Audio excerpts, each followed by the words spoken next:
Вече говорихме за първите 4 причини, поради които мълчим, дори когато не сме удовлетворени. Ето още 3. И какво може да направиш вместо това?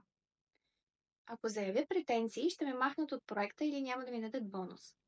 Истинските възможности идват, когато си на място, където те виждат и чуват. Ако трябва да жертваш удовлетворението си, за да оцелееш, това не е растеж. Дългосрочните вреди са по-големи от краткосрочния страх. Той тя не иска да слуша. Ще ми затвори вратата. Започни с покана, не с претенция. Искам да поговорим за това как да допринасям повече. Ако ти откажат разговор, това също е отговор и дава яснота. Може просто да изчакам, може да се подобри.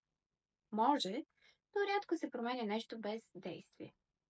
Да чакаш е избор, но нека е съзнателен, не е автоматичен. Да мълчиш, когато не си удовлетворен, не е сила. Сила е да говориш с уважение и към себе си, и към човека от среща. А когато не срещнеш чуваемост, сила е да избереш по-добро място.